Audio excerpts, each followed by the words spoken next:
አስኳል ድርሰት ሲድኒ ሸልደን ትርጉም ፋንታውን ኃይሌ ዮሴፍ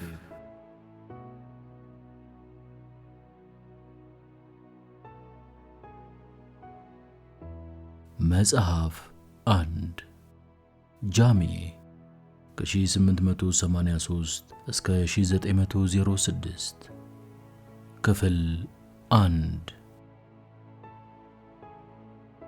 1981 አዲስ አበባ ኢትዮጵያ።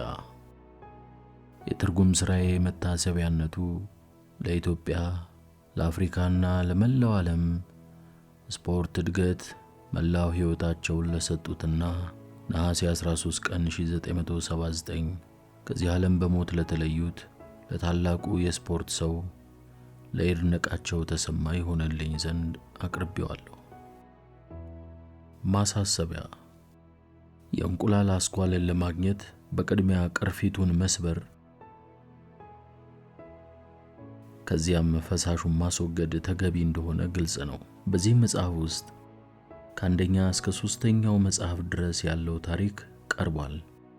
ተከታዩና የመጨረሻው ክፍል የሚገኘው በውስጡ 2 መጽሐፍቶችን በያዘው በሁለተኛው መጽሐፍ ላይ ስለሆነ ይህንኑ አንባቢ እንዲገነዘብልኝ በትህትና አሳስባለሁ። መግለጫ: በመላው ዓለም ለሕዝብ ቀርበው ታዋቂነትን ካገኙትና በሰፊው ከተነበቡት የሥነ ጽሑፍ ውጤቶች መካከል አንዱ የሆነው ማስተር ኦፍ ዘ ጌም የተባለው መጽሐፍ አስኳል በሚል ርዕስ ስር ወደ አማርኛ ተመልሶ እነሆ ለሀገራችን አንባቢ ቀርቧል። የማስተር ኦፍ ዘ ጌምን ልቦለድ ድርሰት ያቀረበው ከዓለማችን ታላላቅ የብዕር ሰዎች አንዱ የሆነው ሲድኒ ሸልደን ነው። ሲድኒ ሸልደን የተወለደው ቺካጎ ከተማ ሲሆን ትምህርቱንም በኖርዝ ዌስተርን ዩኒቨርሲቲ አጠናቋል። በሁለተኛው የዓለም ጦርነት ጊዜ የአየር ኃይል ባልደረባ ሆኖ በማገልገሉ የበረራ ምልክት አግኝቷል። አገልግሎቱንም እንደጨረሰ ለብሮድዌይ ጋዜጣ ልዩ ልዩ ጽሑፎችን ሲያቀርብ የቆየና በ25 ዓመት ዕድሜው ዕውቅ ጸሐፊ ተውኔት ለመሆን የበቃ ነው። ወደ ሆሊውድ በመመለስ 20 ታላላቅ የፊልም ሥራዎችን አከናውኗል። በእነዚህም የፊልም ሥራዎቹ ከፍተኛ የሆኑ የአካዳሚ የጊልድና የቶኒ ሽልማቶችን አግኝቷል። ከመጀመሪያው ታላላቅ የሥነ ጽሑፍ ሥራዎቹ አንስቶ በተለያዩ ጊዜያት ያቀረባቸው ልብ ወለድ ድርሰቶቹ በአንባቢያን ዘንድ ከፍተኛ አድናቆትን አትርፈውለታል። ከዚህ መጽሐፍ በፊት ያሳተማቸው ዘ ኔክድ ፌስ፣ ዘ አዘር ሳይድ ኦፍ ሚ ናይት፣ ኤ ስትሬንጀር ኢን ዘ ሚረር፣ ብለድ ላይን፣ ሬጅ ኦፍ ዘ ኤንጅልስ የተሰኙት የሚገኙበት ሲሆን እነዚህ መጽሐፍት ከፍተኛ የድርሰት ችሎታውን አስመስክረውለታል። ደራሲው ይህን መጽሐፍ ያቀረበው በውስጡ መግቢያና ቅጥያን ሳይጨምር በ5 መጽሐፍ በመከፋፈል ስለሆነ በዚያው መልኩ ቀርቧል። ትርጉሙ በአብዛኛው ቀጥተኛ ቢሆንም የሀገራችን ባህል፣ አኗኗርና ሌሎች ተመሳሳይ ሁኔታዎች ግንዛቤ ውስጥ ተካተዋል። በመሆኑም አስፈላጊ ሆነው ያልተገኙ አባባሎችን በማስወገድና አልፎ አልፎ በማስተካከል ለአንባቢያን በሚጥም መልክ ለማቅረብ ተሞክሯል። የድርሰቱ አቀራረብ የሕይወትን ሂደት በሰው ልጆች አእምሮ በቀጭን መስመር አስገብቶ እንደ መርፌ ህልውናን ጠቅ እያደረገ የሚቀሰቅስ ነው። ይህን መጽሐፍ ለመተርጎም የተነሳሳውበት በሲድኒ ሸልደን ድርሰቶች ብስለትና ቱባ የአጻጻፍ ስልቱ የተነሳ ሲሆን ድርሰቱም ለህብረተሰቡ መማሪያና ማስተማሪያነት ያገለግላል በሚል እምነት ነው። ፋንታውን ኃይሌ ዮሴፍ።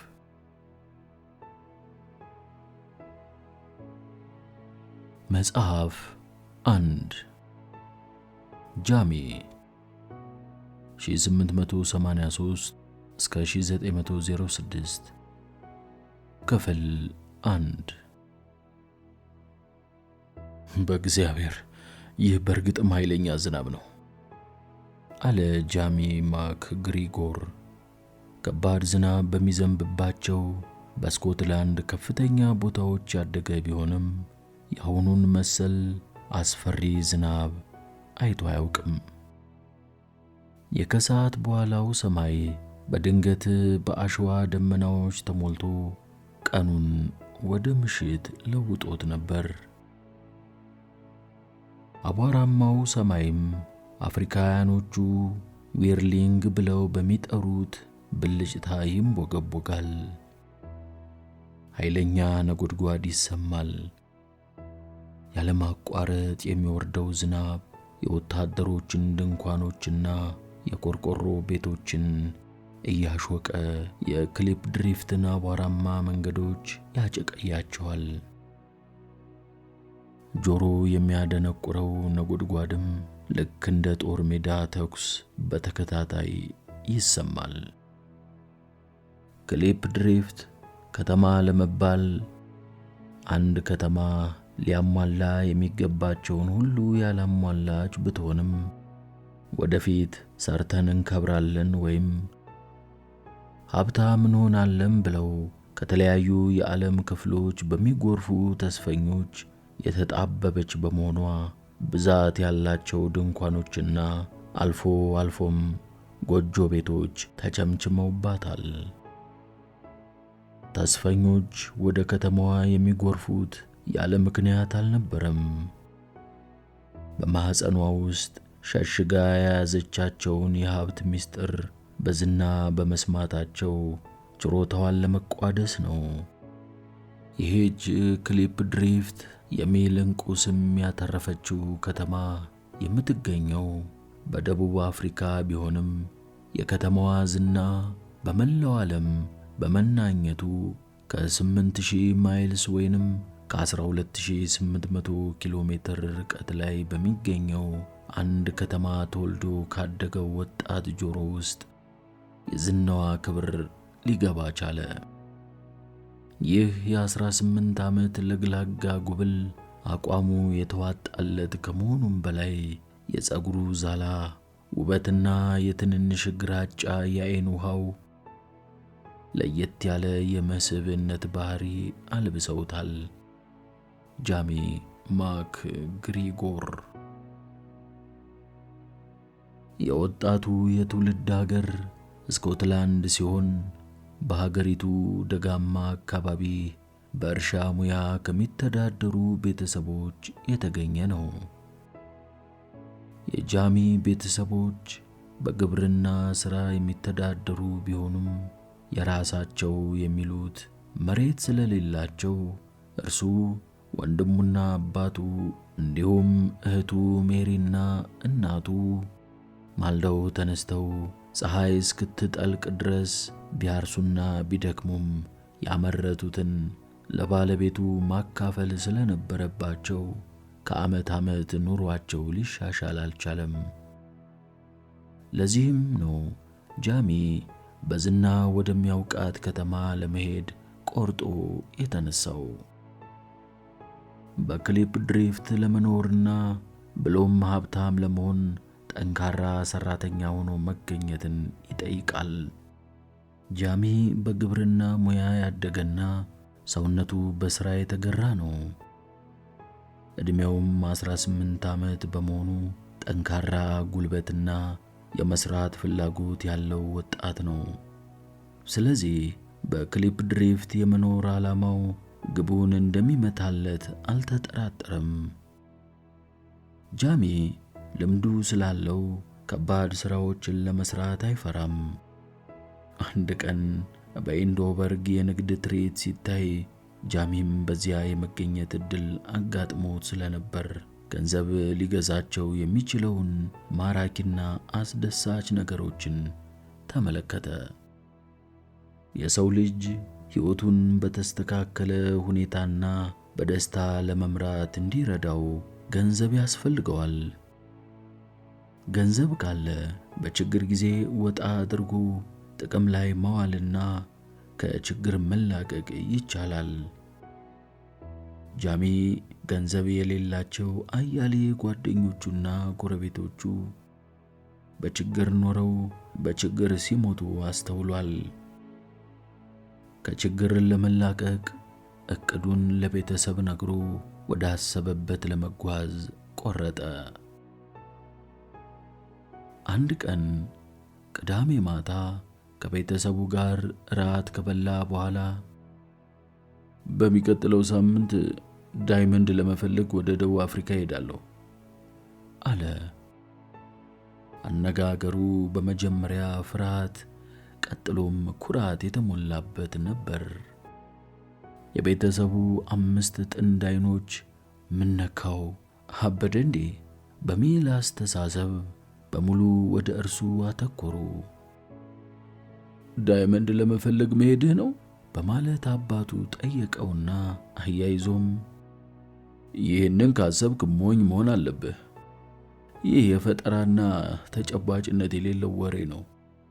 ሰዎች ባሉበት ቦታ ሆነው የዕለት ተግባራቸውን በታማኝነትና በቅንነት እንዳያከናውኑ ሆነ ብለው ሥራ ለማስፈታት የሚያስወሩት የሰይጣን ወሬ ነው አለው። ወዲያውኑ ወንድሙ ቀጠል አድርጎ አሁን ለመሄድ የመረጥከው አገሩ ርቀቱ ከዓለም ዙሪያ ግማሹን የሚያህል ነው። ለመጓጓዝ የሚሆን ገንዘብ ከየት አግኝተህ ነው እዚያ የምትደርሰው በማለት ጠየቀው። ገንዘብ ካለኝማ ዳይመንድ ፍለጋ መጓዝ አልነበረብኝም። ገንዘብ ካለኝማ እንቁ ፍለጋ መጓዝ ባላስፈለገኝም ነበር። ገንዘብ ቢኖረኝ ወደዚያ ለመሄድ የማስብ ይመስላል ሲል ጃሚ የወንድሙን ጥያቄ በጥያቄ ለመመለስ ሞከረና አያይዞም እዚያ አንድም ገንዘብ ያለው ሰው የለም። እኔም ገንዘብ ስለሌለኝ ከእነርሱ ጋር እኩል ነኝ። ጥሩ ማሰብ የሚችል አእምሮ፣ ጠንካራ ትከሻና ጉልበት ስላለኝ ዓላማዬን ለማሳካት አያዳግተኝም አለ። እህቱ ሜሪም ስለ አኒ ኮርድ አንስታ አኒ ተስፋ ትቆርጣለች፣ እሷ አንድ ቀን ያንተ ለመሆን ታስብ ነበር አለችው።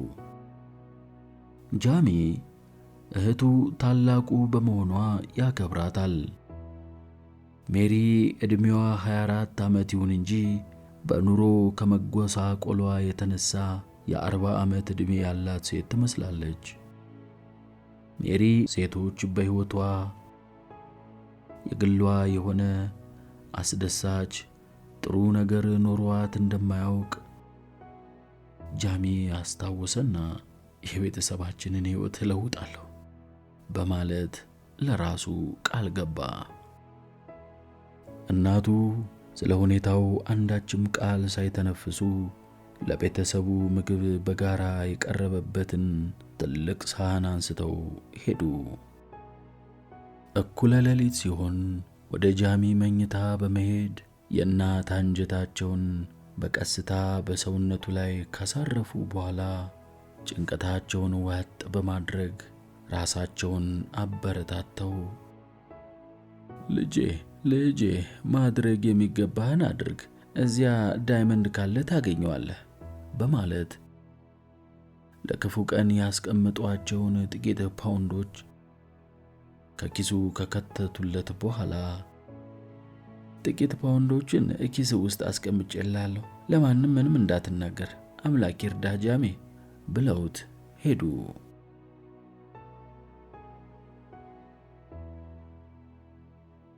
ጃሚ ያደገበትም ቦታ ለቆ ወደ ኢዶንበርግ ለመጓዝ ሲነሳ በኪሱ ያለው ገንዘብ 50 ፓውንድ ብቻ ነበር። ወደ ደቡብ አፍሪካ መጓዝ እጅግ አድካሚና ከባድ ነው። ጃሚ ግሪጎር ሐሳቡን በተግባር ለመተርጎም 1 ዓመት ያህል ወስዶበታል። ኢደንበርግ ደረሰና በዚያ ከተማ በሚገኘው የሰራተኞች ቡና ቤት ውስጥ በአሳላፊነት ሥራ ተቀጠረ። ይህንን ያደረገው እየሰራ ለመጓጓዣ የሚሆን ገንዘብ ለማጠራቀም በመወሰኑ ሲሆን ወደ ደቡብ አፍሪካ ለመጓዝ አሁን ባለው ገንዘብ ላይ 50 ፓውንድ መጨመር ያስፈልገው ነበር። ቡና ቤት ውስጥ ተቀጥሮ በመስራት 50 ፓውንድ ያህል ሊያጠራቅም በመቻሉ ወደ ለንደን ተጓዘ። በለንደን ከተማ ዘመናዊነትና ትልቅነት፣ በሕዝቡ ብዛት፣ በተሽከርካሪዎች ጩኸት፣ በጋሪዎች፣ በከተማዋ በሚኖሩ ሴቶች ቁንጅናና አለባበስ፣ በሱቆች፣ በውስጣቸው በሚገኙ ዕቃዎችና በመሳሰሉት ሁሉ ከፍተኛ አድናቆት አደረበት። በፊትዝሮይ 32 ቁጥር መንገድ ላይ በሳምንት 10 ሽሊንግ እየከፈለ የሚሰነበትበት አልጋ ተከራየ።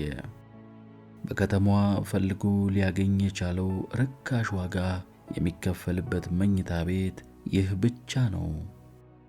ቀን ቀን በወደብ አካባቢ የተዘዋወረ ወደ ደቡብ አፍሪካ የሚሄድ መርከብ ሲጠይቅ ይውልና ማታ ማታ የለንደንን ከተማ በመዘዋወር ይጎበኛል።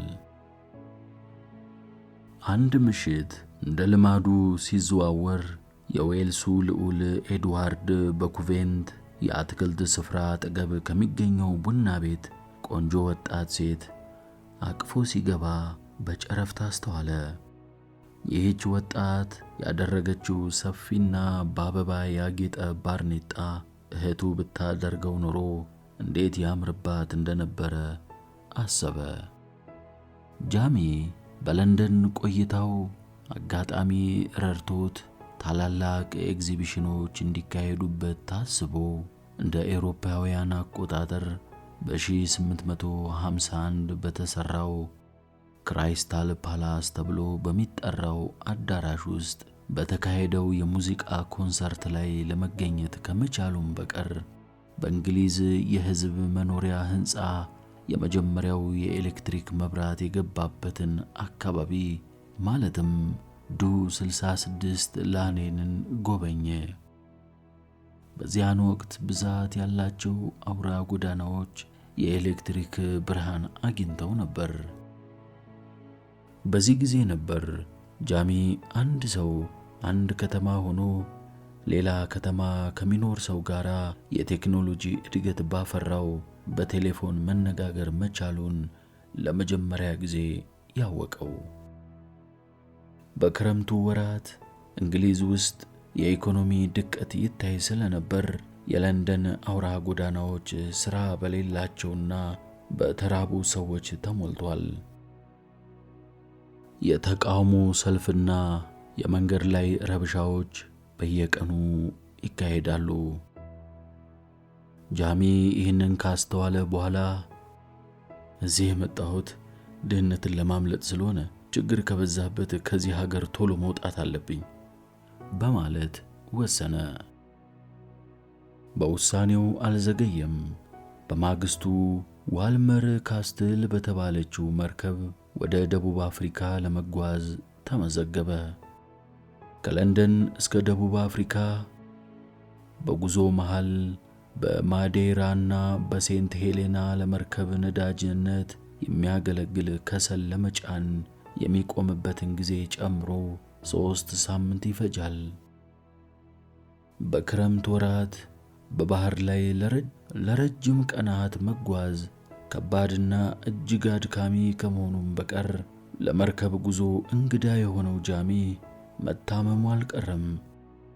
ሆኖም ለጉዳት አልዳረገውም ነበር። በመርከቧ እየተጓዙ ወደ አፍሪካ ጠረፍ እየተጠጉ በመጡ ቁጥር ቀንም ሆነ ማታ ሙቀቱ ኃይለኛ ከመሆኑ የተነሳ የባህሩ ውሃ ሲተን ይታወቅ ነበር።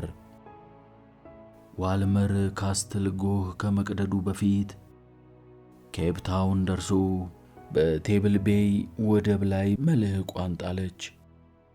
ጃሚ በመርከቧ ሰገነት ላይ ቆሞ እየገፈፈ በመሄድ ላይ የሚገኘውን ጭጋግ ካስተዋለ በኋላ አሸጋግሮ ከተማዋን ከሩቅ ለማየት ሞከረ። መርከቧ ለመሸጋገሪያ የሚያገለግለውን መሰላል ስትዘረጋ ከአሁኑ በፊት ለጃሚ እንግዳ የሆኑ የተለያዩ መልክ ያላቸው ሰዎች በብዛት ወደ መርከቧ እየተገተለተሉ ገቡ። ግማሹ ጥሩ ሆቴል ስላለበት ቦታ ሲናገር፣ ሌላው ዕቃ ልሸከም ይላል። ሕፃናት ወዲያ ወዲህ በመሯሯጥ ጣፋጭ ነገሮችን ለመሸጥ ይተራመሳሉ።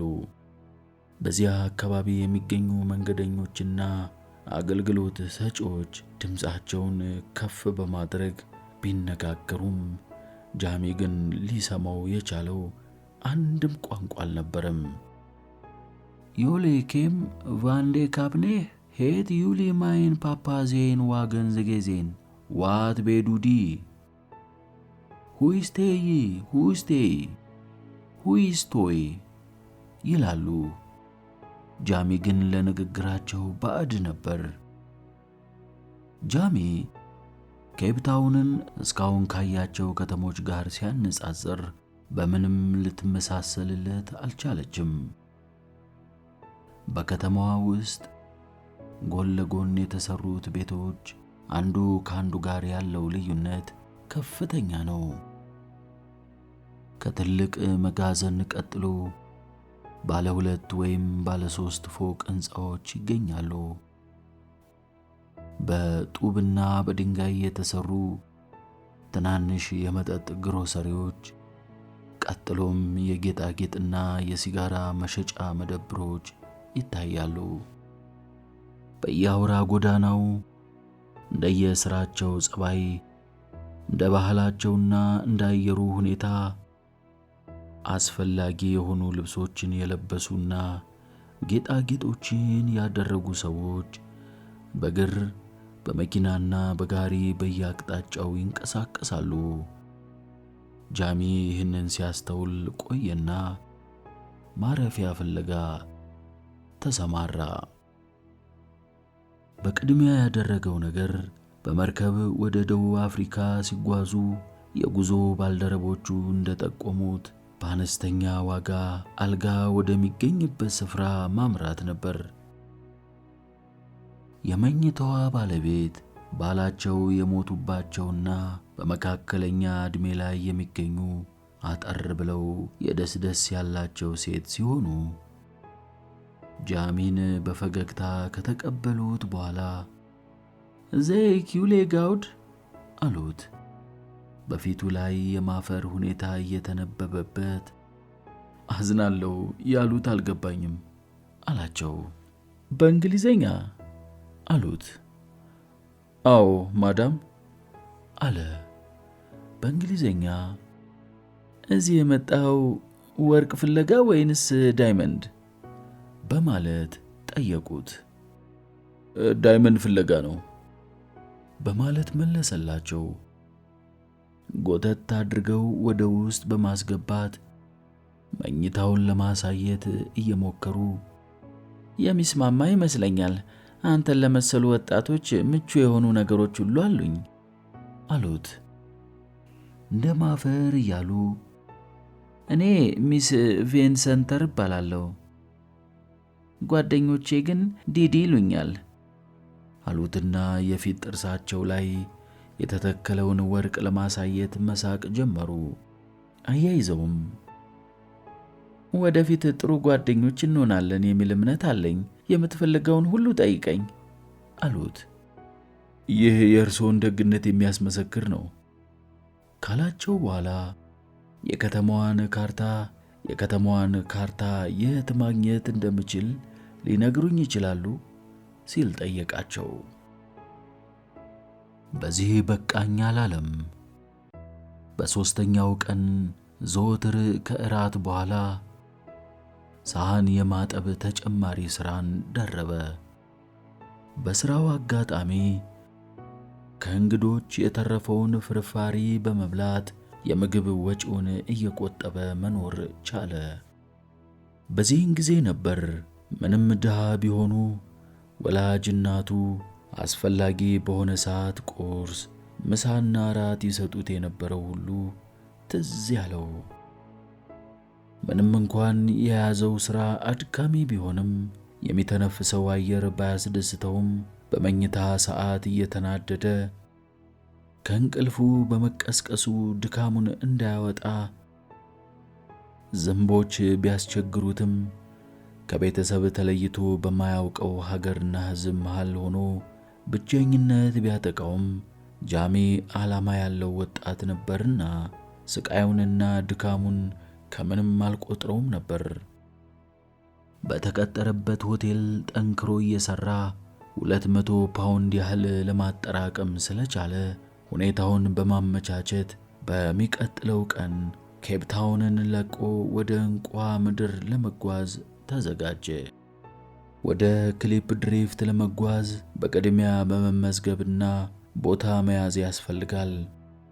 ቲኬት ለማግኘት ፈቃድ የሚሰጠው የሀገሪቱ የየብስ ትራንስፖርት ኩባንያ ስለነበር ጃሚ ከጠዋቱ በ1 ሰዓት ወደ ኩባንያው ሲሄድ ከተጓዡ ሕዝብ ብዛት የተነሳ የመጓዝ ዕድል ማግኘት ቀርቶ ለመመዝገብ እንኳን ወደ ኩባንያው ጽሕፈት ቤት ሊጠጋ ሳይችል ቀረ። በኩባንያው ቢሮ አካባቢ በብዙ መቶ የሚቆጠሩ ወደፊት ሰርቶ ለመክበር የሚያስቡ ከሩቅ አገር ማለትም ከሩሲያ፣ ከአሜሪካ፣ ከአውስትራሊያ፣ ከጀርመንና ከእንግሊዝ የመጡ ሰዎች ቦታን ለማግኘት ሲጥሩ ይታያሉ። የመጓጓዣው ክፍያ ለአንድ ሰው 50 ፓውንድ ሲሆን እዚህ የሚገኙትን ሰዎች ከዚያን ቀን ጀምሮ በ6 ሳምንታት ውስጥ ቀስ በቀስ ለመጓጓዝ ተራ የተያዘላቸው ናቸው። ጃሚ ጠቅላላ ሁኔታውን ጠይቆ ሲረዳ በፊቱ ላይ መበሳጨት ተነበበ። ለመሆኑ ዳይመንድ ወደሚገኝበት ቦታ ለመሄድ ከዚህ የተለየ መጓጓዣ ዘዴ ይኖር ይሆን? አለ ጃሚ። አጠገቡ ያለው ሰው 2 መንገዶች አሉ፣ አንዱ በዶች ኤክስፕረስ መጓዝ ሲሆን ሌላው በእግር መጓዝ ነው አለው። ዶች ኤክስፕረስ ምንድን ነው? እሱማ ይሄ የምታየው መጓጓዣ ነው። በሰዓት ሊጓዝ የሚችለው 2 ማይልስ ብቻ ነው። በዚህ አይነት ጉዞ አንተ እዚያ እስክትደርስ ድረስ እንቁ ሁሉ ተሟጦ አልቆ ታገኘዋለህ አለው። ጃሚ እንቁዎቹ ተወስደው እስከሚያልቁ ድረስ የመጠበቅ ፍላጎትም ትዕግስትም የለውም። በመሆኑም ያንን ዕለት ጠዋት ወደዚያ የሚወስድ መጓጓዣ የማግኘትን ዘዴ ሲፈልግ አርፍዶ እኩለ ቀን ከመሆኑ በፊት ሌላ መጓጓዣ አገኘ። ሴትዮዋ በጠቆሙት መሰረት ጃሚ የከተማዋን ካርታ ካገኘ በኋላ በካርታው በመመራት እየተዘዋወረ ከተማዋን ተመለከተ።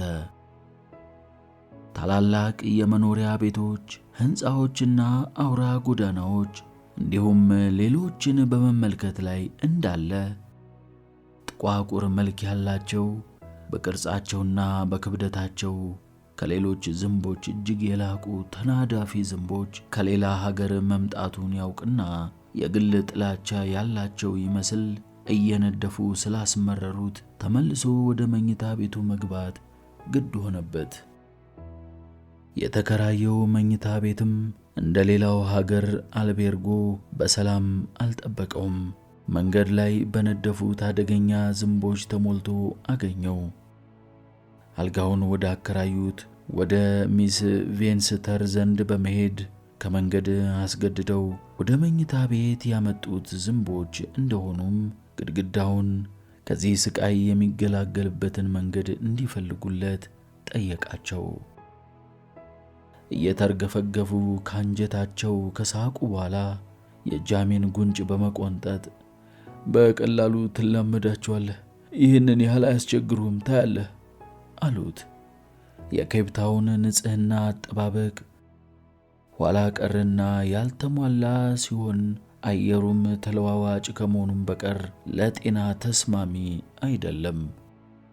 ሆኖም ጃሚ እንደሚቋቋመው በራሱ ይተማመናል። ዳይመንድ ወደሚገኝባት ወደ ክሊፕ ድሪፍት ከመጓዙ በፊት እዚያ ኑሮ ውድ በመሆኑ በቂ ገንዘብ መያዝ እንዳለበት ቀደም ሲል ሰዎች አስጠንቅቀውታል። ስለሆነም ኬፕታውን በገባ በሁለተኛው ቀን የፈረስ እረኝነት ሥራ አግኝቶ ተቀጠረ።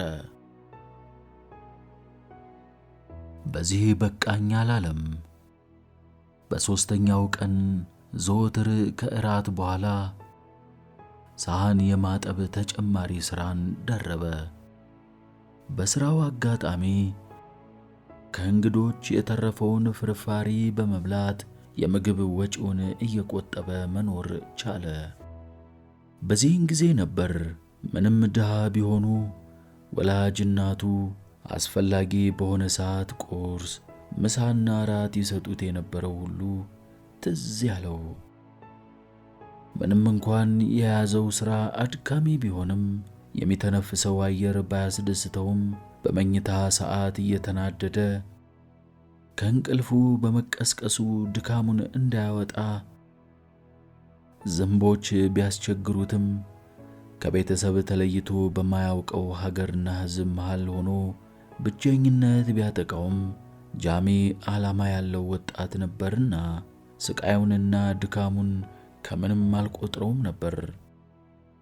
በተቀጠረበት ሆቴል ጠንክሮ እየሰራ 200 ፓውንድ ያህል ለማጠራቀም ስለቻለ ሁኔታውን በማመቻቸት በሚቀጥለው ቀን ኬፕታውንን ለቆ ወደ እንቋ ምድር ለመጓዝ ተዘጋጀ። ወደ ክሊፕ ድሪፍት ለመጓዝ በቅድሚያ በመመዝገብና ቦታ መያዝ ያስፈልጋል። ቲኬት ለማግኘት ፈቃድ የሚሰጠው የሀገሪቱ የየብስ ትራንስፖርት ኩባንያ ስለነበር ጃሚ ከጠዋቱ በ1 ሰዓት ወደ ኩባንያው ሲሄድ ከተጓዡ ሕዝብ ብዛት የተነሳ የመጓዝ ዕድል ማግኘት ቀርቶ ለመመዝገብ እንኳን ወደ ኩባንያው ጽሕፈት ቤት ሊጠጋ ሳይችል ቀረ። በኩባንያው ቢሮ አካባቢ በብዙ መቶ የሚቆጠሩ ወደፊት ሰርቶ ለመክበር የሚያስቡ ከሩቅ አገር ማለትም ከሩሲያ፣ ከአሜሪካ፣ ከአውስትራሊያ፣ ከጀርመንና ከእንግሊዝ የመጡ ሰዎች ቦታን ለማግኘት ሲጥሩ ይታያሉ። የመጓጓዣው ክፍያ ለአንድ ሰው 50 ፓውንድ ሲሆን እዚህ የሚገኙትን ሰዎች ከዚያን ቀን ጀምሮ በ6 ሳምንታት ውስጥ ቀስ በቀስ ለመጓጓዝ ተራ የተያዘላቸው ናቸው። ጃሚ ጠቅላላ ሁኔታውን ጠይቆ ሲረዳ በፊቱ ላይ መበሳጨት ተነበበ። ለመሆኑ ዳይመንድ ወደሚገኝበት ቦታ ለመሄድ ከዚህ የተለየ መጓጓዣ ዘዴ ይኖር ይሆን? አለ ጃሚ።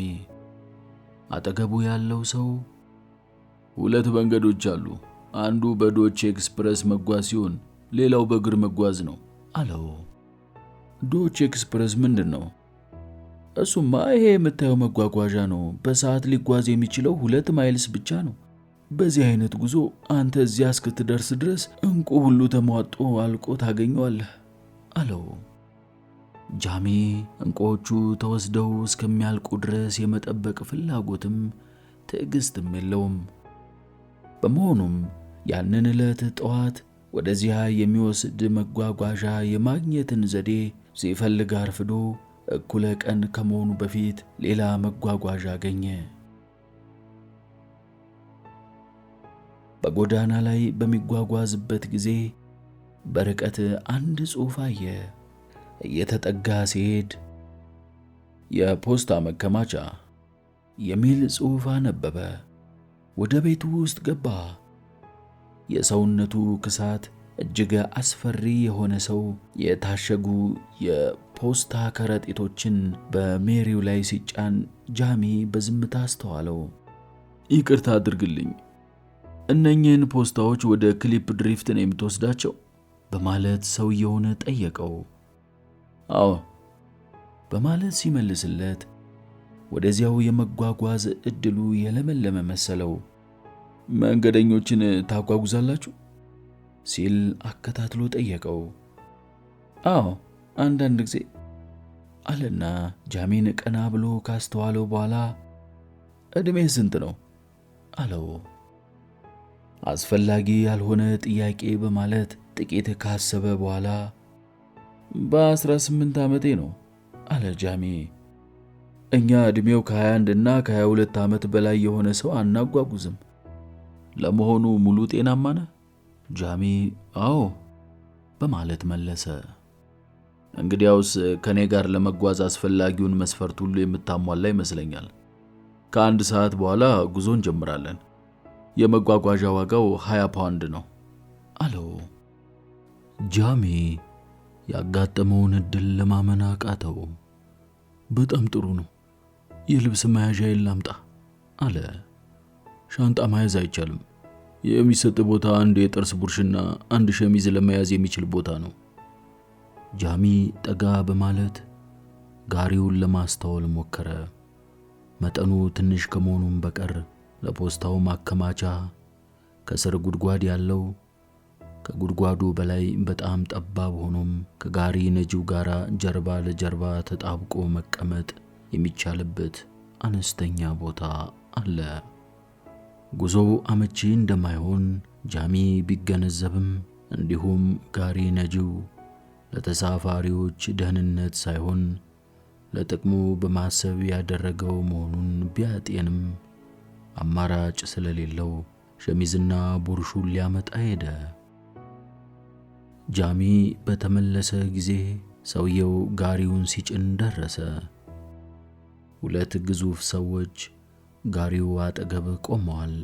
ለጋሪ ነጂው ገንዘብ ሲሰጡት ጃሚ ያስተዋልና አንድ ጊዜ ይቅርታ ካለ በኋላ ባለጋሪውን እኔን ትሄዳለህ ብለኸኝ አልነበረም ሲለው አዎ ሁላችሁም ትሄዳላችሁ አለው። ሶስታችንም በማለት ጠየቀ። ጃሚ በትንሽ ጋሪ እንዴት ሆነው እንደሚጓዙ ግራ ቢገባውም ልምድ ያለው ጋሪ ነጂ እንደምንም አጨናንቆ ጋሪው ላይ እንደሚያስቀምጣቸው ያውቅ ነበርና ልክ ነህ፣ ሶስታችሁም ትሄዳላችሁ በማለት መለሰለት። ጃሚ አብረውት ለሚጓዙት ሁለቱ ሰዎች ራሱን ሲያስተዋውቅ አንዱ ዋላች ሌላው ፒደርሰን በማለት ስማቸውን ነገሩት። ጃሚ ይህንን በማግኘታችን እድለኞች ነን አይደለም እንዴ? እያንዳንዱ ተጓዥ ስለዚህ መጓጓዝ ባለማወቁ ለኛ ጥሩ ነገር ነው አለ። ፒደርሰን ቀበል አደረገና ሁሉም ስለ ፖስታ ማመላለሻ ጋሪ ያውቃሉ እኮ ማክ ግሪጎር። ነገር ግን ግማሾቹ በዚህ ለመጓዝ ብቁ ስላልሆኑ፣ ሌሎች ደግሞ በዚህ መጓጓዝ በጣም መጥፎና አስቸጋሪ መሆኑን ቀደም ብሎ ስለሚያውቁ ነው እንዲሁ ወደዚህ ያልመጡት አለው። ጃሚ ፒደርሰን ምን ማለቱ እንደሆነ ሌላ ጥያቄ ሳይጠይቅ ጋሪ ነጂው በሉ እንሂድ አላቸው። ጃሚ ከመሃል ሌሎቹ ዳርና ዳር በመሆን እግራቸውን ኮርትመው ጀርባቸውን ከጋሪ ነጂው ወንበር መደገፊያ እንጨቱ ጋር በማጣበቅ ተቀመጡ። በዚህ ሁኔታ ለመዘዋወር ቀርቶ እግር ለመዘርጋት እንኳን በጋሪዋ መቀመጫ ላይ ቦታ እንደሌለ ጃሚ ቢረዳም መጥፎ አይደለም በማለት ራሱን አጽናና። አጥብቃችሁ ያዙ በማለት ጋሪ ነጂው ለተሳፋሪዎቹ ትዕዛዝ አስተላለፈ። ከጥቂት ደቂቃዎች በኋላ ወደ ክሊፕ ድሪፍት በሚወስደው በኬፕ ታውን አውራ መንገድ ላይ መጋለባቸውን ቀጠሉ። በብሎክ ዋገን እነ ጃሚ ሞክረው ያልተሳካላቸው መጓዝ በመጠኑም ቢሆን ምቾት አለው። ሰፊ ክፍል ያለው ከመሆኑም በቀር ለፀሐይ መከላከያ ሸራ ከላዩ ላይ ስለሚዘረጋበት በብዙ መልኩ የተሻለ ነው። እያንዳንዱ ፍርጎ 12 ሰዎችን የሚይዝ ሲሆን ብዛት ባላቸው ፈረሶች ወይንም በበቅሎች ይጎተታል። በተወሰነ ቦታ እረፍት ይደረጋል። ለጉዞ አስፈላጊ የሆኑ ነገሮች ይታደላሉ። ከኬፕ ታውን እስከ ክሊፕ ድሪፍት ለመጓዝ የሚወስደው ጊዜ 10 ቀን ብቻ ነው። የነ ጃሚስ የፖስታ መጓጓዣ ጋሪዋ ከዚህ የተለየች ነች። ጉዞ ከጀመረች ለእረፍት የምትቆምበት ቦታ የለም።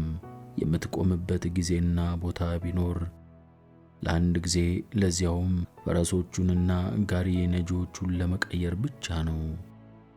ከመቀመጫው አለመመቸት ሌላ መንገዱ ኮረኮንጅ አባጣ ጎባጣ ሲሆን ለምቾት የሚረዳ አንድም ሞላ ወይንም ስፕሪንግ በጋሪዋ ላይ የለም። እያንዳንዱ እንቅስቃሴ በፈረስ ኮቴ የተረገጡ ያህል ያማል። ጃሚ ጥርሶቹን አፋጨና ምንም ቢርበኝ እስከ ማታ ድረስ መታገስ አያቅተኝም። ማታ ሲሆን ምግብ በልቼ ጥቂት እተኛለሁ። ከዚያም ጠዋት ስነቃ ደህና ሆናለሁ በማለት ራሱን አጽናና። ጊዜው ሲመሽ ለ10 ደቂቃ ያህል ፈረሶቹንና ጋሪ ነጂውን ለመቀየር ከቆሙ በኋላ በአዲስ ጉልበት ሽመጥ መጋለብ ቀጠሉ። ረሃብ የጠናበት ጃሚ ምግብ ለመብላት መቼ ነው የምንቆመው? በማለት ጠየቀ። ለምግብ ሲባል ምንም ጊዜ እንደማይቆሙ አዲሱ ጋሪ ነጂ ካረጋገጠለት በኋላ ፖስታ የጫንን ስለሆነ በቀጥታ ነው የምንጓዘው ሚስተር አለው። ሌሊቱን ሙሉ በጠፍ ጨረቃ እየተረዱ እጅግ አስቸጋሪ በሆኑ መንገዶች ላይ መጓዛቸውን ቀጠሉ። ከጉዞው አለመመቸትና ከረሃቡ ጥናት የተነሳ ጃሚ በእጅጉ ተዳከመ። ምንም ቢደክመውም በጋሪው መንገጫገጭ የተነሳ ጥቂት እንኳን ለመተኛት አልቻለም። ሰውነቱ ሁሉ ቆሳሰለ፣ ተሳሰረ። የታጠፉ እግሮቹን ለመዘርጋት እንኳን ቦታ የለም። ስንት ቀን ከተጓዘ በኋላ ምግብ እንደሚያገኝ ምንም የሚያውቀው ነገር የለም። የጉዞው ርቀት 600 ማይልስ የሚሸፍን ነው። ታዲያ ይህንን ሁሉ ጉዞ ከህመሙ በተጨማሪ እየተራበ በሕይወት መዝለቁን ተጠራጠረ። ከ2 ቀንና ከ2 ሌሊት ጉዞ በኋላ በደረሰበት ስቃይና ረሃብ ምክንያት ጃሚ ተቃውሞ ማሰማት ቢጀምርም ሁለቱ የጉዞ ባልደረቦቹ ከማዘን በስተቀር አብረውት ለመቃወም እንኳን አልሞከሩም። በዚህን ጊዜ ነው ጃሚ ፖስታ የሚያመላልሰው ጋሪ ነጂ በዕድሜያቸው ወጣት የሆኑና ጠንካራ ሰዎችን ነው ከፖስታው ጋር ይዤ የምጓዘው በማለት ገና ከመነሳታቸው በፊት የነገረው ትውስ አለው። በመንገዱ ላይ በጉዞ ምክንያት የሚደርሰውን ረሃብ፣ ችግርና ስቃይ ለመቋቋም የሚችሉ ሰዎችን ለመምረጥ ሲል መሆኑን አወቀ።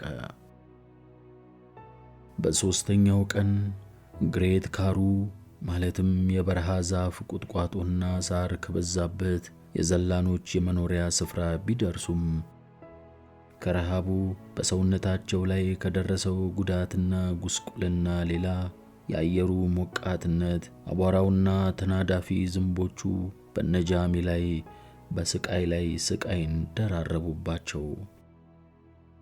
በዚህ ስቃይ ላይ እንዳለ ጃሚ በበረሃው ቁጥቋጦ መካከል ብዛት ያላቸው ሰዎች ግማሾቹ በእግር ሲጓዙ፣ አንዳንዶቹ ፈረሶቹን ጭነው ሲነዱ፣ ሌሎቹም ከ18 እስከ 20 በሚደርሱ በሬዎች የሚሳቡ የተጫኑ ጋሪዎችን በመንዳት ሲገሰግሱ አስተዋለ። እነዚህ ተጓዦች በክሊፕ ድሪፍት ለሚገኙ ወይንም ነዋሪ ለሆኑ ሰዎች አስፈላጊ የሆኑ ነገሮችን ሁሉ ይዘዋል። እነኚህ ሰዎች በክሊፕ ድሪፍት ለሚኖሩ ሰዎች የመኖር ዋስትናቸው ናቸው። ነጃሚ የሚጓዙባት የፖስታ ጋሪ ኦሬንጅ በመባል የሚታወቀውን ወንዝ እስካቋረጠች ድረስ ከላይ የተጠቀሱትን ተመሳሳይ ችግሮች ሲጋፈጡ ቆዩ። ወንዙን ካቋረጡ በኋላ አየሩ ተለወጠ። ለምለም አትክልቶችና ዛፎችን ማየት ጀመሩ። ነፋሻማ የሆነውን አየር ይመጉትና ይተነፍሱት ጀመር። መንፈሰ ጠንካራውና ብርቱ ጃሚ ይህንን ካስተዋለ በኋላ በረጋ መንፈስ ምኞቴን ላሳካው ነው በማለት አሰበ። ከዚያም ሰውነቱን ከአንዱ ወገን ወደ ሌላው ለማንቀሳቀስ ሞከረ። ጃሚና አብረውት ያሉት ሰዎች ክሊፕ ድሪፍት ለመድረስ ያለ ረፍትና ያለ ምግብ እጅግ አስቸጋሪ በሆነ መንገድና በጠባብ የጋሪ መቀመጫ ላይ ለ4 ቀንና ለ4 ሌሊት ተጉዘዋል። ከዚህ ሁሉ ስቃይና መስዋዕትነት በኋላ ክሊፕ ድሪፍት ደረሱ። የአእምሮ ድካም፣ የሰውነት መቁሰልና መጎሳቆል የደረሰበት ወጣቱ ጃሚ ማክ ግሪጎር በርበሬ በመሰለው ዓይኑ በክሊፕ ድሪፍት ከተማ ያለውን እንቅስቃሴ ማስተዋል ጀመረ። ብዛት ያላቸው ድንኳኖችና በተርታ የቆሙ የመጓጓዣ ጋሪዎች ሞልተዋታል። ቃፊሮች በቡድን እየሆኑ ይዘዋወራሉ። መምህራን፣ ዕንቁ ለመፈለግ የመጡ ሠራተኞች፣ ሥጋ ነጋዴዎች፣ ዳቦ ጋጋሪዎችና ሌቦች ወዘተ ከተማዋን ሞልተዋታል። በክሊፕ ድሪፍት መሃል ከተማ ደግሞ ከእንጨትና ከብረት የተሠሩ አነስተኛ ቤቶች ለሱቅ፣ ለጽሕፈት ቤት፣ ለምግብ፣ ለመጠጥና ለካራምቦላ መጫወቻነት በማገልገል ላይ ሲሆኑ የሕግ ጠበቆች ቢሮዎችና ዳይመንድ የሚገዙ ነጋዴዎች ሱቆችም ካጠገባቸው ተሰርተው ይገኛሉ። ከማዕዘን በኩል የራም ሻክል ሮያል አርክ ሆቴል ይገኛል።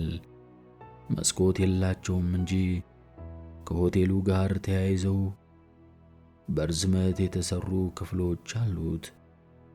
ጃሚ ከጋሪው ሲወርድ ወደቀ። ይህም የሆነው በጉዞው ላይ በደረሰበት ችግርና ረሃብ የተነሳ እግሮቹ ሰውነቱን ተሸክመው ለማቆም አቅም ስላነሳቸው ነው። ሰውነቱ አልታዘዝ አለው። ከእርሱ ቁጥጥር ውጪ ሆነ። ምንም ማድረግ ስላልቻለ መሬት ላይ ተዘረረ። ብዙ ካረፈ በኋላ እንደምንም ተጣጥሮ ወደዚያ ሆቴል ለመሄድ ሞከረ። በመንገድ ላይ ያገኛቸውን ሰዎች ሁሉ እየተጋፋ ወደ ሆቴሉ ገብቶ አልጋ እንዲሰጡት ጠየቀ። የተሰጠችው ክፍል ትንሽ ከመሆኗም ሌላ መጥፎ ሽታ ያላት፣ ሞቃትና በተናዳፊ ዝንቦች የተሞላች ነበረች። ጃሚ ወደ ክፍሉ እንደገባ ከነልብሱ አልጋው ላይ ወጥቶ ተኛ። ምንም ሳይነቃና ከጎኑ ጎኑ ሳይገላበጥ ለ18 ሰዓት ያህል ድካሙን በእንቅልፍ ተወጣ።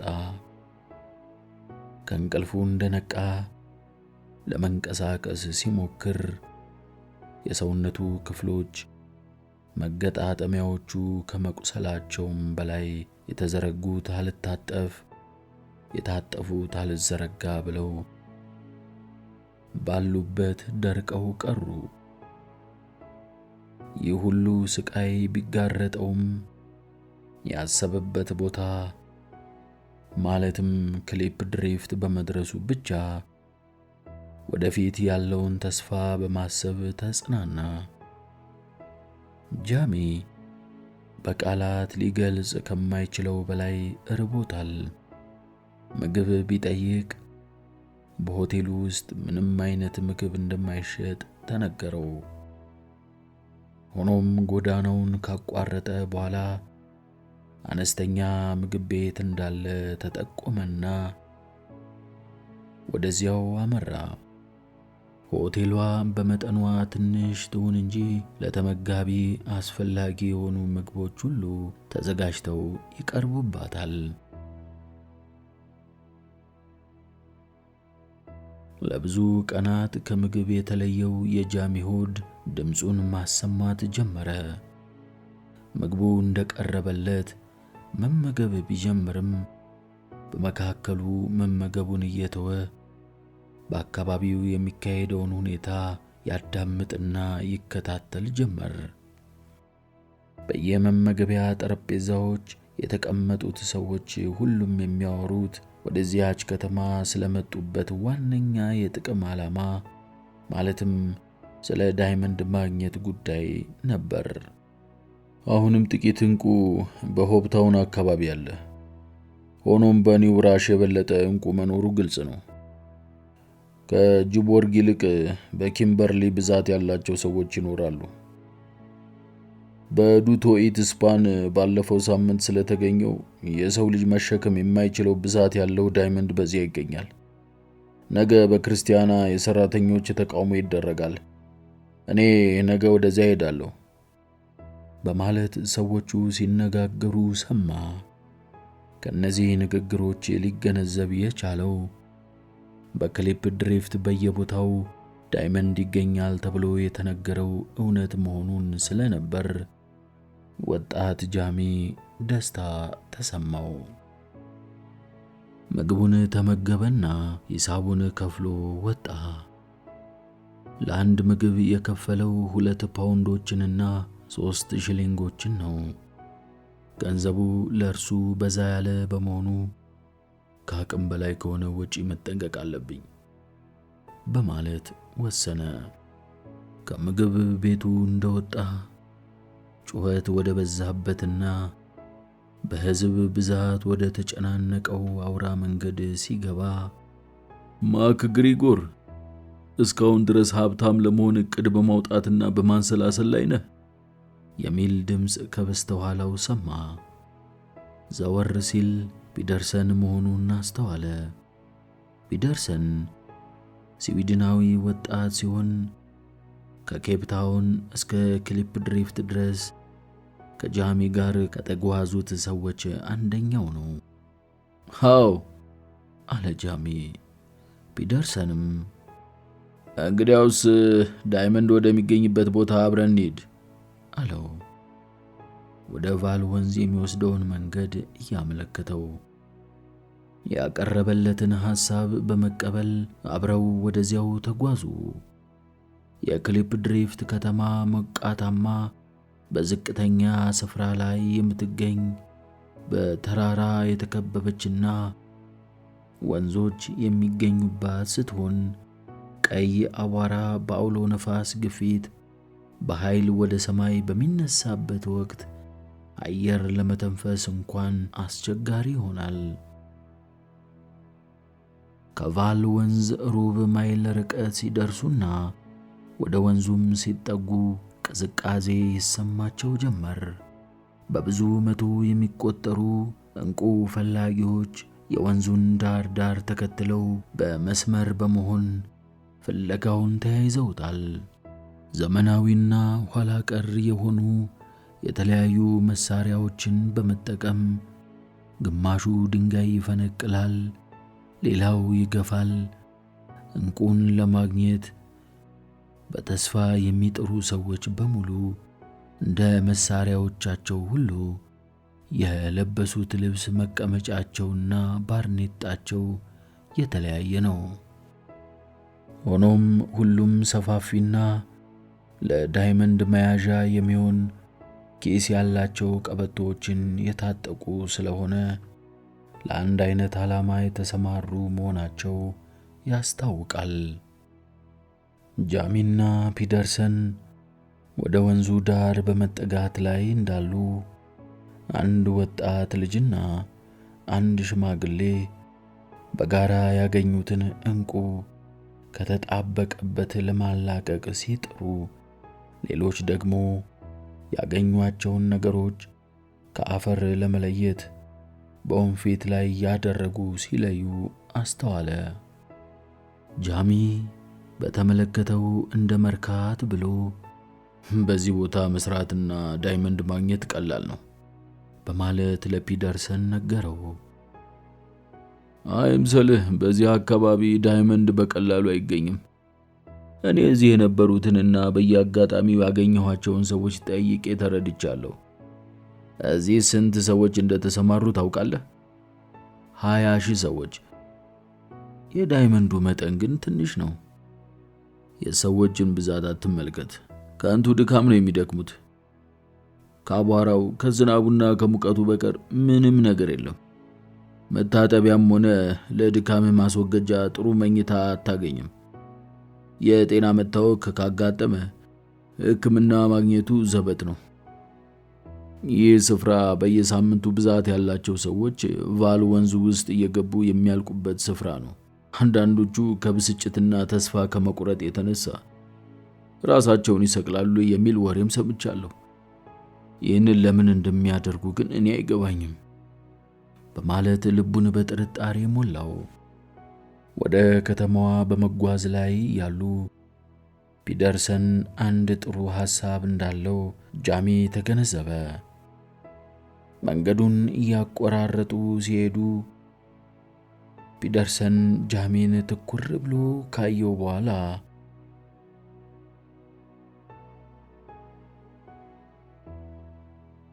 ፒደርሰን አንድ ጥሩ ሐሳብ እንዳለው አሁን ምን ለማድረግ አቅዳል? ለዳይመንዱ መቆፈሪያ የሚያገለግሉ መሳሪያዎችን ማግኘት አለብህ አለው። በከተማዋ አማካይ ቦታ በተሰራ መጋዘን ላይ የዛገ ጽሑፍ ተሰቅሏል። ጽሑፉም ሰለሞን ቫንደር መርዌል ጄኔራል ስቶር ይባላል። በግምት ዕድሜው ከጃሚ ጋር የሚስተካከል አንድ ረጅም ደቡብ አፍሪካዊ ከመጋዙ ፊት ለፊት ከጋሪው ላይ ዕቃ ያራግፋል። ይህ ወጣት ትከሻው ሰፊ ሆኖ ጠንካራና የዳበረ ጡንቻ ያለው እስካሁን ጃሚ ካያቸው መልከ መልካም ሰዎች አንዱ ነው። ስነ ስርዓት ያለው ሰው በመሆኑና በስራው ላይ በማተኮሩ ጃሚ እዚያ መኖሩን እንኳን አላስተዋለም። ወደ መጋዘኑ ተሸክሞ ይሄዳል፣ አስቀምጦ ይመጣል። ጃሚ ሰውየውን በደንብ እያስተዋለው ወደ መጋዘኑ ገባ። አንድ የደችና የደቡብ አፍሪካ ተወላጅ የሆነና የተበሳጨ እንቁ ፈላጊ የሰው የባርሎንግ ብሔረሰብ ተወላጅ ነው። ስሙ ባንዳ ይባላል። ለሚስተር ቫንደር መርዊ ተቀጥሮ ይሰራል። ይህንን በልጣጣና ኩራተኛ ጥቁር ሰው ለምን ቀጥሮ እንደሚያሰራው አይገባኝም። እነኚህ የማይረቡ ባንቶች መሬቱን አገሩን የግል ሀብታቸው አድርገው ይቆጥራሉ፣ ስለዚህ ይኮራሉ በማለት ተናገረ።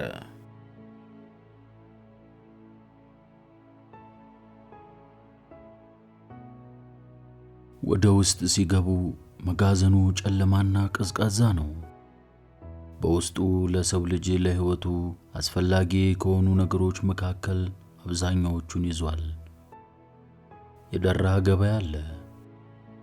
ጃሚ ይህን ካስተዋለ በኋላ ምንም ይሁን ምን የዚህ መጋዘን ባለቤት የሆነ ሰው በእጅጉ ከበርቴ እንደሆነ ገመተ። ምን ልርዳህ?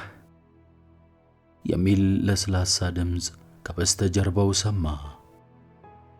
ዘወር ሲል ከአንዲት ልጃገረድ ጋር ግጥምጥም አለ። ዕድሜዋ ከ16 ዓመት እንደማይበልጥ ገመተ። ዓይኗ፣ አፍንጫዋ፣ ትከሻዋ ላይ ተንዘፍሎ የተኛው ጥቁር ጸጉሯ፣ የሰውነቷ ቅርጽ እንዲያው ሁለመናዋ እንከን የማይወጣላት መሆኑን ተገነዘበ። እኔ ዳይመንድ ፈላጊ ነኝ። እዚህ የመጣሁት ለስራዬ የሚያገለግሉኝ መሳሪያዎችን ለመግዛት ነው ሲላት፣ ምን ትፈልጋለህ በማለት ጠየቀችው። ወጣቷን ወደ እርሱ ለመሳብ በማሰብ እኔ አንቺም ታውቂዋለሽ የተለመደውን መሳሪያ ነው የምፈልገው አላት። ፈገግ ስትል በዓይኗ ላይ አንድ አይነት የማሳሳት የአዋኪነት ምልክት ታየባት። ቀና ብላ የተለመደው ምንድነው ጌታዬ አለችው። ለመናገር አመነታና አካፋ አለ። ይህም ብቻ ነው አለችው። የሰለለችው መሆኗን አስተዋለ። እንደ መሳቅ ብሎ ይቅርታ በመጠየቅ መልክ እውነቱን ለመናገር እኔ ለዚህ ቦታ አዲስ ነኝ፣ ምን እንደሚያስፈልገኝ አላውቅም ሲላት ፈገግ አለችና የምትፈልገው ዕቃ የሚወሰነው አንተ የት ዕንቁ እንደምትፈልግ ካቀድክ ወይንም ከወሰንክ በኋላ ነው ሚስተር። ማክ ግሪጎር፣ ጃሚ ማክ ግሪጎር አላት። እኔ ማርጋሬት ቫንደር መርዌ ይሰኛለሁ አለችው። በኋላ ድንጋጤ በተሞላበት ሁኔታ ወደ መደብሩ ኋላ ተመለከተች። ሚስ ቫንደር መርዌ፣ አንቺን በማግኘቴ በጣም ደስ ብሎኛል ሲላት፣ ገና አሁን መግባት ነው አለችው። ፖስታ በማያመላልሰው ጋሪ ትናንት ነው የመጣሁት አላት። በዚያ ጋሪ መጓዝ መጥፎ መሆኑን ሊነግሩና ሊያስጠነቅቁ ይገባ ነበር። በዚያ ጋሪ መጓዝ እጅግ አስቸጋሪ ከመሆኑ የተነሳ በጉዞው ላይ ተሳፋሪዎች የሞት አደጋ ይደርስባቸዋል። በሁኔታው መቆጣቷ በዓይኗ ላይ ተንጸባረቀ። ሰዎቹ ለእኔ ባለመንገራቸው ልወቅሳቸው አልችልም። አሁን እኔ የከፋ አደጋ ሳይደርስብኝ በጥሩ ጤንነት ላይ ነኝ። ስለ ሐሳብሽ ግን አመሰግናለሁ አላት። አንተ ሞይ ክሊፕን ለመፈለግ ልትሰማራ ነው አለችው። የቋንቋው ትርጉም አልገባውም ነበርና ሞይ ክሊፕ ማለት ምንድን ነው በማለት ጠየቃት። ሞይ ክሊፕ በእኛ በደጆች ቋንቋ እንቁ ማለት ነው አለችው። የደጅ ዜጎች ናችሁ እንዴ? የእኔ ቤተሰቦች ሆላንዳዊ ናቸው። እኔም እኮ ከስኮትላንድ ነው የመጣሁት። እኔም ገምቻለሁ፣ ታስታውቃለህ ካለችው በኋላ አሁንም ወደ መደብሩ ጓሮ እያስተዋለች፣ በዚህ አካባቢ ዳይመንድ ይገኛል። ሆኖም የምትፈልግበትን ቦታ በቅድሚያ ማወቅና ብልጥ መሆን አለብህ። ይህንን ያላወቁ ቆፋሪዎች ለፍቶ መና ሆነው ነው የቀሩት። ታዲያ የሰጠሽኝን ምክር እንዴት ተግባራዊ ለማድረግ እችላለሁ? ይህንን እንድታደርግ ሊረዱ ከሚችሉ ሰዎች መካከል የኔ አባት አንዱ ነው። እርሱ ሁሉንም ነገር ያውቃል። ከአንድ ሰዓት በኋላ ከስራ ነፃ ስለሚሆን በዚህ ቦታ ታነጋግረዋለህ። ተመልሶ እንደሚመጣ ካረጋገጠላት በኋላ አመሰግናለሁ ሚስ ቫንደር መርዌ በማለት ተሰናብቷት ባገኘው ተስፋ ህመሙን በሙሉ ረስቶ ከመደብሩ ወጥቶ ሄደ።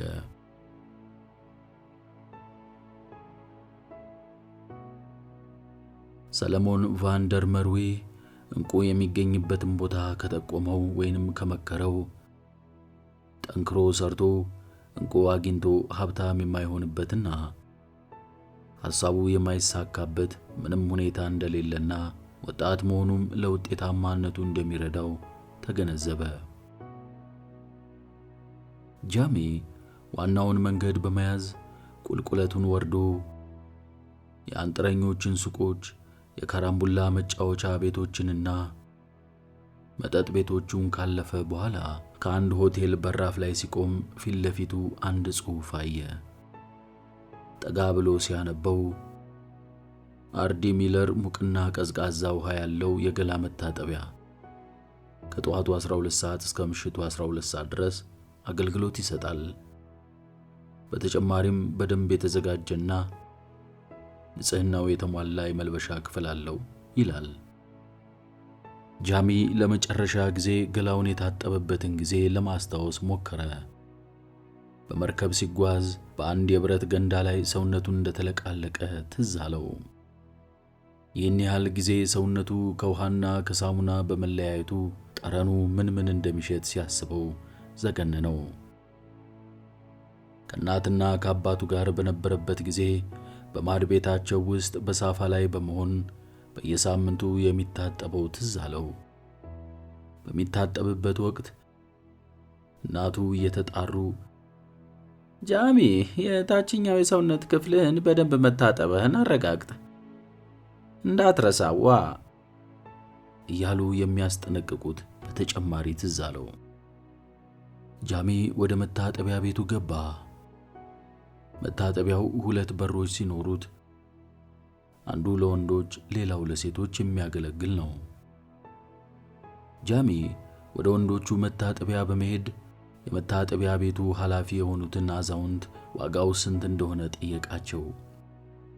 ሽማግሌውም ለቀዝቃዛው 10 ለሙቁ ደግሞ 15 ሽሊንግ መሆኑን ገለጹለት። ጃሚ አመነታና ከረጅም የበረሃ ጉዞ በኋላ በሙቅ ውሃ መታጠብ ለሰውነት ስለማይጠቅም በቀዝቃዛ መታጠብ ይሻለኛል አለ። የማዕድን መቆፈሪያ መሳሪያዎቹን መግዛት ስላለበት ለምቾት ሲል ያለውን ገንዘብ ማባከን የለበትም። የመታጠቢያ ቤቱ ኃላፊ ትንሽ ሳሙናና የተበጣጠሰ ፎጣ ከሰጡት በኋላ እዚሁ ግባ በማለት አሳዩት።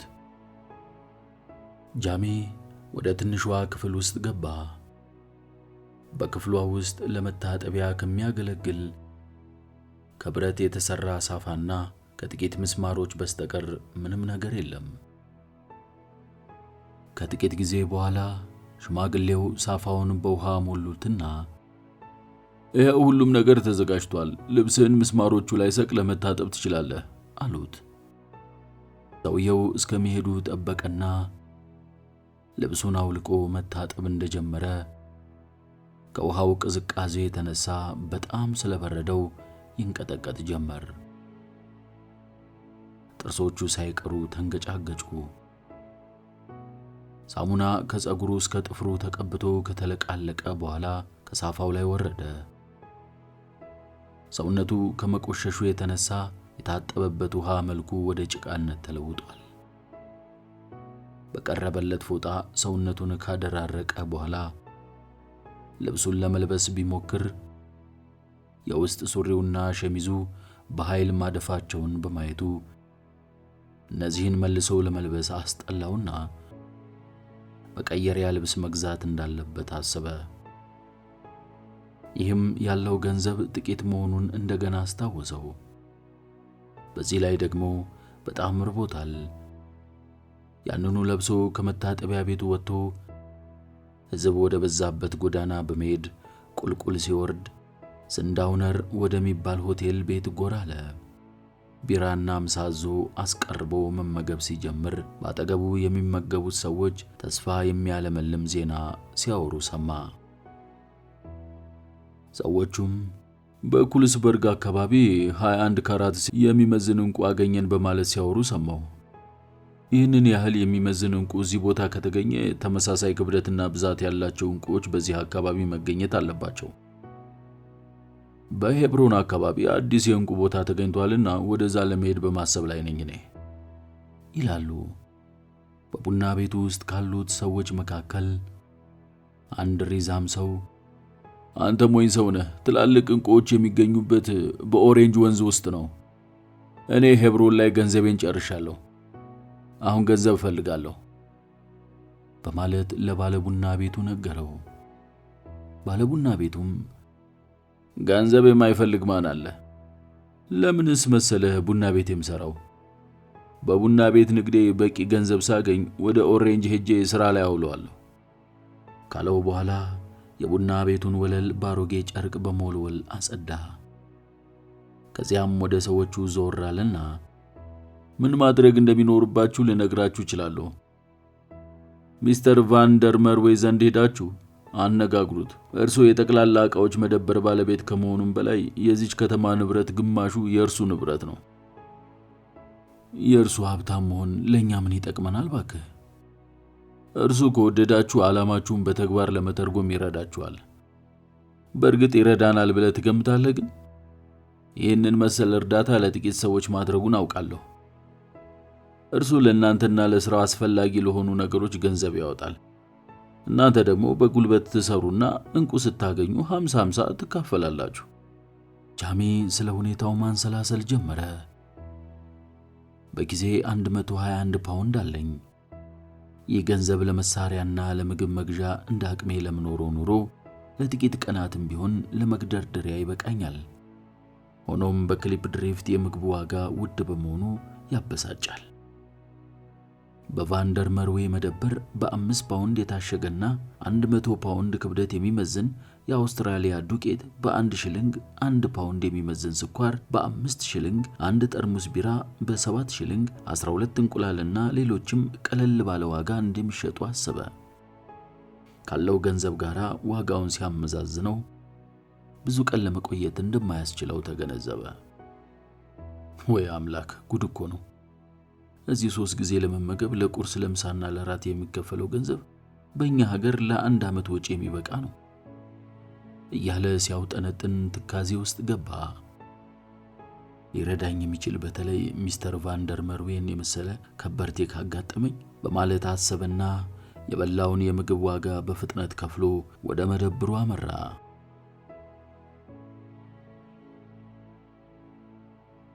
ሰለሞን ቫንደር መርዌ ከመደብሩ ባንኮኒ ላይ በመሆን ጠመንጃዎች ታሽገው ከመጡበት የእንጨት ሳጥን እያወጣ በመልኩ ሲደረድር ነበር ጃሚ ወደ መደብሩ የገባው።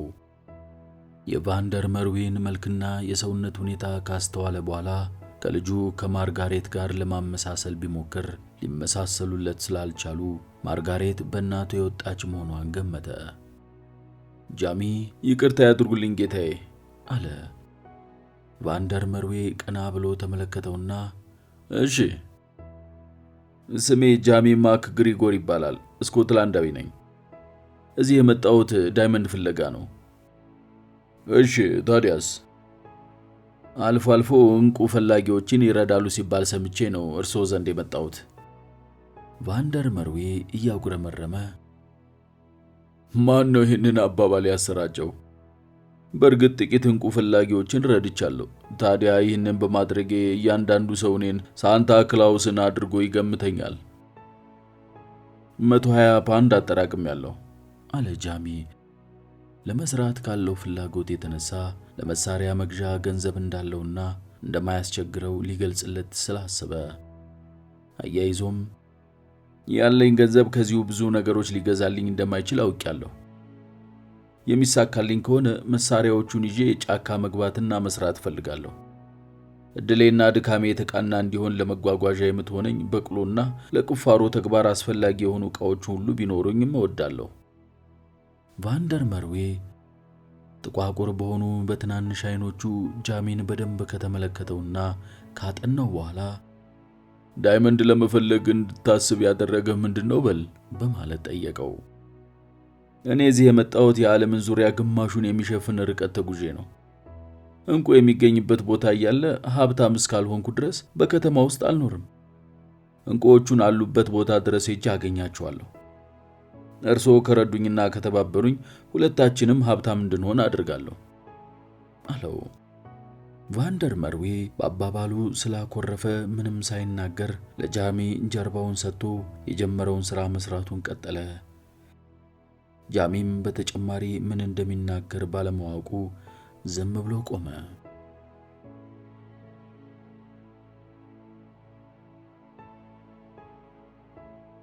ቫንደር መርዌ እንደገና መናገሩን ቀጠለና እዚህ የመጣኸው በበሬዎች በሚሳብ ጋሪ ነው በማለት ጠየቀው።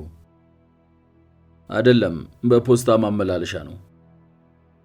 ይህንን መልስ ሲሰማ ጃሚ በሕይወት መድረሱንና ጥንካሬውን በማድነቅ ይመስላል ዞር ብሎ ተመለከተውና እንነጋገርበታለን አለው።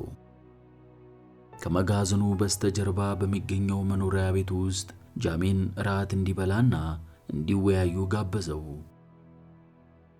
ማዕድ ቤቱን፣ ሳሎኑን፣ መኝታ ቤቱን፣ ቁም ሳጥኑን፣ ጠረጴዛውንና የመመገቢያ ስፍራውን፣ ለልዩ ልዩ ዕቃ ማስቀመጫ የሚያገለግለውን ሳጥንና የቤቱን አሰራር በደንብ ካስተዋለ በኋላ ቫንደር መርዌ ገንዘብ በእጅጉ የሚወድ ገብጋባ ሰው መሆኑን ገመተ። የቫንደር መርዌ ልጅ በጸጥታ እየተዘዋወረች ራት ለማዘጋጀት ጉድ ጉድ ትላለች። አባቷ ትዕዛዝ ያዛት እንደሆነ ለማረጋገጥ እሱን ፈጥና አይታ ከመመለስ በስተቀር አንድም ጊዜ እንኳን ጃሚን አልተመለከተችውም። ማርጋሬት ይህንን ያህል መፍራቷ ጃሚን አስደነቀው። ምግብ ለመመገብ በጠረጴዛው ዙሪያ እንደተቀመጡ ቫንደር መርዌ እንጸልይ፣ እግዚአብሔርን እናመስግነው አለና የቡራኬ ጸሎት ማድረሱን ቀጠለ። የቀረበው ምግብ እንደ ነገሩ ነበር። ምግቡ በአነስተኛ ወጪ የተዘጋጀ ሲሆን ይባስ ብሎም ለጃሚ የሰጠው ጥቂት ነበር። ሁለቱ በሚመገቡበት ወቅት ተነጋግረዋል። ማርጋሬት ግን ጭራሹንም አልተናገረችም። በልተው ሲጨርሱ ቫንደር መርዌ ጥሩ ምግብ ነበር ያቀረብሽልኝ ልጄ በማለት ማርጋሬትን በኩራት አነጋገር አመሰገናትና ስለ ስራችን ውይይታችንን እንቀጥል ሲል ጃሚ እሽታውን ገለጠ። ቫንደር መርዌ ፒፓውን አንስቶ ቶባኮ ከጨመረበት በኋላ አያይዞ እያጨሰ ወሬውን ቀጠለ። እዚህ ያሉት እንቁ ፈላጊዎች ሞኞች ናቸው። እዚህ ያለው እንቁ በጣም ትንሽ ነው፣ ፈላጊዎቹ ግን እጅግ ብዙ ናቸው። አንድ ሰው ወገቡ እስከሚጎብጥ ለአንድ ዓመት ያህል ቢቆፍርም ውጤት ሊያገኝ አልቻለም። ሲቼልን ተርሳለሁ። የነገርከኝን ቃል ትርጉሙን አላውቀውም። እዚህ ያሉት ቂሎች ተርፋቸው ድካም ብቻ ነው። እያደመጥከኝ ነው? እኔ አዎ ጌታዬ። ለፍቶ መና ላለመሆን መፍትሄው ምንድነው ታዲያ? ቫንደር መርዌ ግሪክ ኳሶች ሲል ጃሚ አፍጥጦ በጉጉት ይመለከተው ጀመር። ግሪክ ኳሶች በሚባል የሚታወቁት የአፍሪካ ዝርያ ያላቸው ሰዎች ሲሆኑ በላይኛው የሰሜን ክፍል በኩል ይኖራሉ። ትልልቅ ዳይመንዶችን ያገኛሉ። አልፎ አልፎ እኔ ዘንድ ሲያመጡ በቃል እውጣቸዋለሁ ካለው በኋላ ድምጹን ዝቅ በማድረግ በማንሾካሾክ እንቁዎቹን ከየት እንደሚያገኙም አውቃለሁ ሲል ነገረው። ከነርሱ ጋር አብረው ሄደው ነው ቦታውን ያወቁት በማለት ጠየቀው። የለም፣ እኔ ሌቦች ስለሚዘርፉኝ መጋዘኑን ትቼ መሄድ አልችልም። እንቁዎቹ የሚገኙበት ቦታ በመሄድ ይዞልኝ የሚመጣ ታማኝ ሰው ፈልጋለሁ። ለዚህ ትክክለኛና ብቁ የሆነ ሰው ካገኘው አስፈላጊውን ሁሉ አሟላለታለሁ። ከዚያም እንቁዎቹ የት እንደሚገኙ ነግሬ ልከዋለሁ። ጃሚ ፈጥኖ ከመቀመጫው በመነሳት ከቆመ በኋላ ሚስተር ቫንደር መርዌ፣ እርሶ የሚፈልጉትን የማሟላ ሰው እኔ ነኝ። ይመኑኝ፣ እኔ ቀንና ሌሊት ሰርቼ ፍላጎቱን አሟላለሁ። ሊቆጥሩት የማይችሉት ብዛት ያለው እንቁ አመጣልዎታለሁ አለው። ቫንደር መርዌ ጃሚን ረጋ ባለ ሁኔታ ካስተዋለውና ካጠናው በኋላ ያ የሚል ቃል ብቻ ተናግሮ ዝም አለ። ይህንን በተነጋገሩ በማግስቱ ጠዋት ኮንትራት ተፈራረሙ። የኮንትራቱ ጽሑፍ በሀገሬው ቋንቋ እንዲጻፍ ተደረገና ቫንደር መርዌ ጃሚን እንዲህ አለው። ከመፈረምህ በፊት ስለ ኮንትራቱ ይዘት ልገልጽልህ ይገባልና አዳምጠኝ። ይህ ውል ሁለታችን ሙሉ በሙሉ በሽርክነት ለመስራት መስማማታችንን፣ ማለትም እኔ ለአስፈላጊ ወጪዎች በገንዘብ ስረዳ፣ አንተ በጉልበትህ ለመስራትና የምናገኘውን ሁሉ እኩል ለመካፈል ተስማምተን ተፈራርመናል። እንዲህ ነው የሚለው አለው። ጃሚ ቫንደር መርዌ የውሉን ወረቀት በእጁ እንደያዘው ተመለከተው። ከጽሑፉ ላይ ለማየትና አንብቦ ለመረዳት የቻለው መሃሉ ላይ የተጻፈውን 2 ፓውንድ የሚለውን ብቻ ነው። ይህ ለምንድን ነው በማለት ሊያነብ የቻላትን ብቻ ጠየቀው። ይሄ እኩል ከምታገኘው እንቁ ሌላ በየሳምንቱ ለሰራህበት በተጨማሪ 2 ፓውንድ እንደሚከፈልህ የሚገልጽ ነው። ምንም እንኳን እንቁዎቹ እዚያ ቦታ ላይ እንደሚገኙ የማውቅ ቢሆንም ምንም ላታገኝ የምትችልበት አጋጣሚ ሊኖር ስለሚችል ይህ አይነት ሁኔታ ሲያጋጥም የጉልበትህና የድካምህ ዋጋ በከንቱ እንዳይቀር በማሰብ 2 ፓውንድ ልከፍልህ ከውለታ ውስጥ አስገብቼልሃለሁ። ይህንን ሲለው ቫንደር መርዌ ለሰው ድካም የሚያዝንና ሩሩህ ሰው መስሎ ስለታየው ደጋግሞ አመሰገነው። አሁን ለጉዞ አስፈላጊ የሆኑትን ዕቃዎች እናዘጋጅ አለ ቫንደር መርዌ። ጃሚ ወደ ጫካ ይዟቸው የሚሄደውን ዕቃዎች ለመምረጥ 2 ሰዓት ያህል ወሰደባቸው። ድንኳን፣ ታጣፊ አልጋ፣ የምግብ ማብሰያ ዕቃዎች፣ የብረት ወንፊት፣ 2 አካፋ፣ 3 ማንቆርቆሪያ፣ 1 ወረንጦ፣ ለመቀያየሪያ የሚያገለግሉ የእግር ሹራቦች፣ ሙታንታ፣ መጥረቢያ፣ ፋኖስ፣ ክብሪት፣ ሳሙና፣ በቆርቆሮ የታሸገ ምግብ፣ በፀሐይ የደረቀ ቋንጣ፣ አትክልት፣ ስኳር፣ ቡናና ጨው ወዘተ ባንዳ ከተባለው ሰው ጋር በመሆን በጀርባ ለመሸከም በሚያስችል ሁኔታ አዘጋጁት። ግዙፉ ባንዳ ጃሚን አንድም ጊዜ ያልተመለከተው ከመሆኑም ሌላ ከመርዳት በስተቀር አንዳች ቃል አልተናገረም። ምናልባት የእንግሊዝኛ ቋንቋ መናገር አይችል ይሆናል አለ ጃሚ ለራሱ። ማርጋሬት በመደብሩ ውስጥ ሆና ገበያተኞቹን ትጠባበቃለች። ቫንደር መርዌ ወደ ጃሚ ዘንድ መጣና በቅሎ ፊት ለፊት ነው ያለችው፣ ባንዳ ያጫጭነሃል አለው። አመሰግናለሁ ሚስተር ቫንደር መርዌ በማለት ጃሚ መለሰ። ቫንደር መርዌ የሂሳብ ዝርዝሮች የተጻፈበት ቁራጭ ወረቀት አመጣና 120 ፓውንድ ነው አለው። ጃሚ አፍጥጦ እየተመለከተው ይሄ ደግሞ ምንድነው? ይሄማ ከተዋዋልነው አንዱ ነው ካለ በኋላ የቫንደር መርዌ ትንሽ ፊት ከመናደዱ የተነሳ ጥቁር ሆነች። ለመሆኑ አንተ ጥሩ የመጓጓዣ በቅሎ ሰጥቼህ ከዚህ በተጨማሪ በሳምንት 2 ፓውንድ ደሞዝ ልከፍልህና በሽርክና ልንሰራ ውለታ ገብቼልህ ሳበቃ ይህንን ሁሉ በነፃ እንድሰጥህ ነው የምትፈልገው? ምንም ሳታወጣ አንድ ነገር ማግኘት የምትፈልግ ከሆነ የመጣኸው ወደ ትክክለኛ ቦታ አይደለም በማለት በበቅሎዋ ላይ የተጫነው ዕቃ ማራገፍ ጀመረ። ጃሚ ፈጠን ብሎ እባክዎ ሚስተር ቫንደር መርዌ ነገሩ ስላልገባኝ እኮ ነው፣ እርስዎ ያሰሉት ትክክል ነው፣ ይኸውና 120 ፓውንድ በማለት ከኪሱ አውጥቶ ባንኮኒው ላይ አስቀመጠለት። ቫንደር መርዌ ካመነታ በኋላ ረጋ ባለ ሁኔታ እሺ ምናልባት ስላልተግባባን ይሆናል አለው። ገንዘቡን ከተቀበለ በኋላ ይሄ ከተማ በአታላዮች የተሞላ ነው፣ ከማን ጋር ሥራ ለመስራት እንደምዋዋል መጠንቀቅ አለብኝ ሲል ጃሚም ቀበል አድርጎ ልክ ነዎት፣ መጠንቀቅ አለብዎት በማለት በሐሳቡ መስማማቱን ገለጠለት። ምን እንደተዋዋሉ ጃሚ ግልጽ አልሆነለትም። ነገር ግን ቫንደር መርዌ ሁለተኛ ዕድል ስለሰጡኝ እድለኛ ነኝ በማለት አሰበ። ቫንደር መርዌ ከኪሱ በእጁ የተሳለና የተጨማደደ ካርታ ወጣና ለጃሚ ያሳየው። እዚህ ሞይ ክሊፕን ታገኛለህ። ከዚህ በስተ ሰሜን በማገርዳም በቫል ወንዝ ሰሜን ዳርቻ ላይ ታገኘዋለህ እያለ ሲያስረዳው ጃሚ ካርታውን እያስተዋለ ከመፍራቱ የተነሳ ልቡ በፍጥነት ይመታ ጀመር። ርቀቱ ስንት ማይል ነው በማለት ጠየቀው። እኛ ርቀቱን የምንለካው በሚፈጀው ጊዜ ነው። በበቅሎ ከ4 እስከ 5 ቀናት መጓዝ ይኖርብሃል።